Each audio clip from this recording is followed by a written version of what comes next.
ఇక్కడుండే నాయకులందరికీ మీ అందరికీ ఒకటే చెప్తున్నాను, 20 ఏళ్లుగా అపోజిషన్ లో ఉన్నాం. తెలంగాణలో కూడా తెలుగుదేశం పార్టీ ఉండాలనా లేదా అని మిమ్మల్ని అడుగుతున్నా.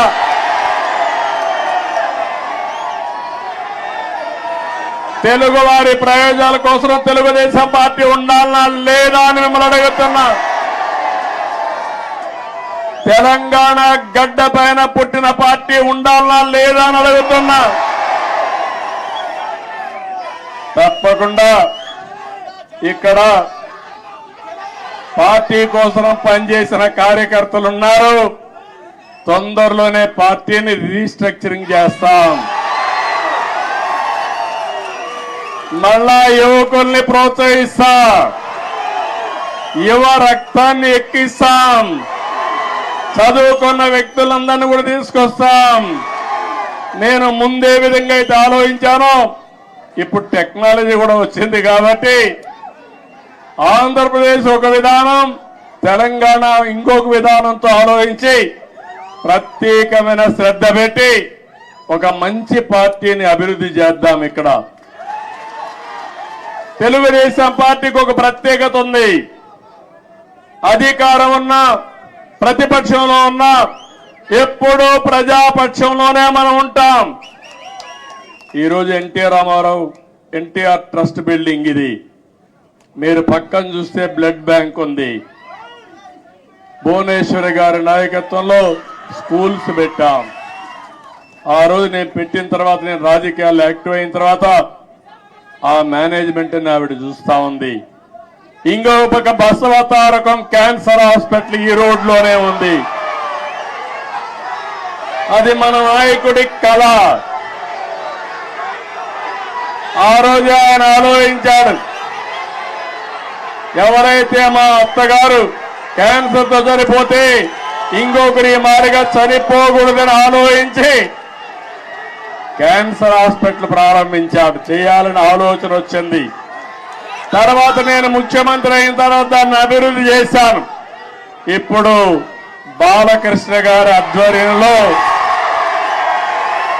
బసవతారకం క్యాన్సర్ హాస్పిటల్ ఈ ప్రాంతంలో ఎనలేని సేవలు అందిస్తున్నారు. ఒక ఇన్స్టిట్యూషన్ పెడితే ఎప్పుడు కూడా మీరు ఒక్కసారి గుర్తుపెట్టుకోండి, తెలుగుదేశం పార్టీ ఒకే ఆలోచన. ఆ ఆలోచన ఏ విధంగానైనా సరే ప్రజలకు సేవ చేయాలన్న ఆలోచన తప్ప పెత్తనం చేయాలని కాదనే విషయం మరొక్కసారి మీ అందరికీ గుర్తు చేస్తున్నా. అది ట్రస్ట్ కావచ్చు, రాజకీయ పార్టీ కావచ్చు, ఇవన్నీ కూడా ఆలోచిస్తాం. నేను కూడా పార్టీని రీస్ట్రక్చరింగ్ చేస్తాం, యువకుల్ని ప్రోత్సహిస్తా, ఉత్సాహవంతుల్ని గౌరవిస్తా. మళ్ళీ ఇప్పుడు నేను వేసే ఫౌండేషన్ ఒక 30-40 సంవత్సరాల వరకు పనిచేసే సమర్థమైన నాయకత్వాన్ని తయారు చేసుకుందాం, పార్టీని ముందుకు తీసుకుపోదాం. ఈ సందర్భంలో మీరు చూశారు, ఆంధ్రప్రదేశ్ రాష్ట్రంలో కూడా నేను ఎన్ని ఇబ్బందులున్నా పవన్ కళ్యాణ్ గారు కూడా ముందుకొచ్చి ప్రభుత్వం వ్యతిరేక ఓటు చీలకూడదు, అందరం కలిసి ఒకటిగా ఉందామని నాంది పలికి నేను జైల్లో ఉన్నప్పుడు బేషరత్తుగా వచ్చి తెలుగుదేశం పార్టీతో పొత్తు పెట్టుకుంటామని చెప్పి పొత్తు పెట్టుకున్న వ్యక్తి పవన్ కళ్యాణ్ గారు అని చెప్పి కూడా నేను మీకు తెలియజేస్తున్నా. ఆ తర్వాత బీజేపీ కూడా ముందుకొచ్చి ముగ్గురం కలవాలి, ఆ రాష్ట్రాన్ని పునర్నిర్మాణం చేయాలని చెప్పి ఆలోచించాం. ఇవన్నీ కలయికలు బాగా పనిచేశాయి. అన్నింటికంటే యువగళం బాగా క్లిక్ అయింది.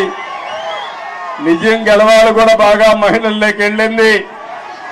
ఒకటి కాదు, అన్ని కార్యక్రమాలు కూడా 1 by 1 బ్రహ్మాండంగా పనిచేశాయి. కడాల నేను ఒక మాట చెప్పాలి, తెలంగాణ నుంచి ఎన్నికల ముందు రోజైతే 60-70 ట్రైన్లు వచ్చాయి.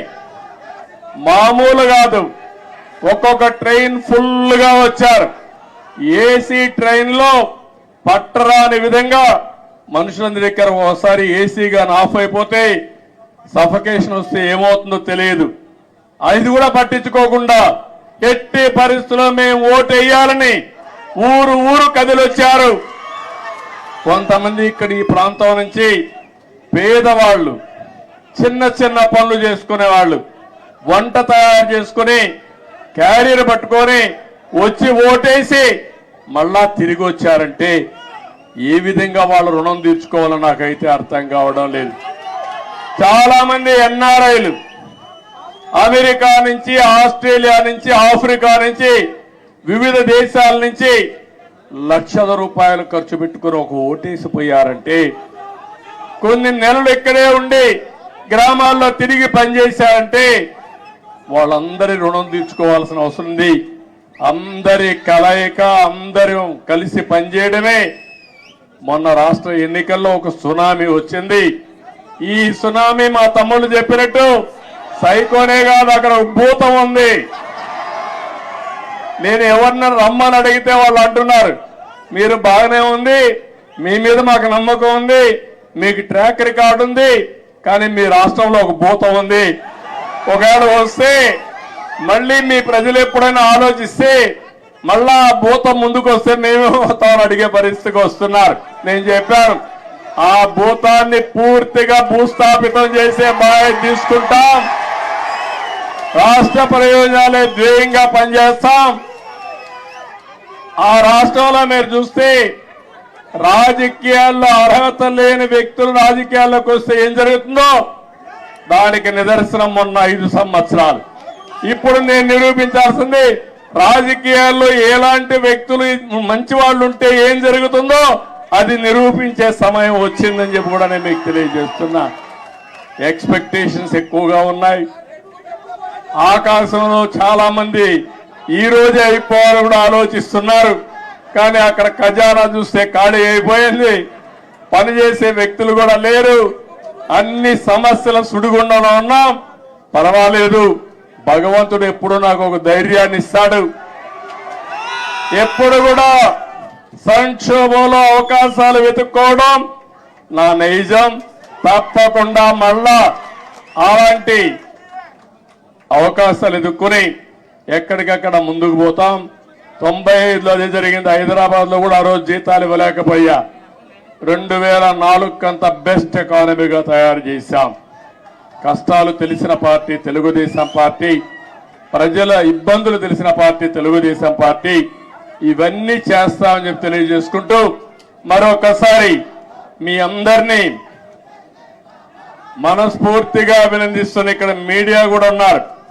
మాకు సీట్లు లేకపోయినా, ఎన్నికల్లో పోటీ చేయకపోయినా, ఎప్పుడొచ్చినా మా పార్టీ విషయాలు కానీ నన్ను కానీ బాగా ప్రొజెక్ట్ చేసిన మీడియాకు కూడా మనస్ఫూర్తిగా ధన్యవాదాలు. ఇక్కడ కూడా కొన్ని ఉంటాయి, మీడియాలో కూడా బాధ లేదు. ఏది వాస్తవం అవి చెప్తే సరిపోతుంది. కొంతమంది కావాలని ఇప్పుడు కూడా వక్రీకరించి చేస్తూనే ఉన్నారు. ఏం బాధ లేదు. నేను కూడా ఎంతమంది వక్రీకరించి మాట్లాడినా ప్రజలకు మిమ్మల్ని అందరినీ కూడా స్ట్రైటన్ చేసి మేము జవాబుదారీతనమే కాదు మీడియా కూడా జవాబుదారీతనం తీసుకుడిగా చేయాల్సిన బాధ్యత ఈ ప్రజాస్వామ్యంలో ఉంది. అది కూడా చేద్దామని చెప్పి తెలియజేసుకుంటూ మరొక్కసారి మీ అందరూ ఒక్కొక్కరే కలవాలనుకుంటారు కానీ సమయం లేదు, ఏమనుకోవద్దండి. సమస్యలు కోకొల్లలున్నాయి. ఆ సమస్యలన్నీ పరిష్కారం చేయాల్సిన బాధ్యత నాకుంది.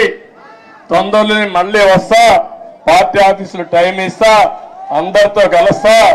ముందు అక్కడ సెట్ చేసి మళ్ళా మీ దగ్గరకు వచ్చి ఎప్పటికప్పుడు మీకు అందుబాటులో కూడా ఉంటానని చెప్పి తెలియజేసుకుంటూ మరొక్కసారి ఈ రోజు మీ ఉత్సాహం చూశాను, అభిమానం చూశాను. నా జీవితంలో ఎప్పుడూ మర్చిపోలేను.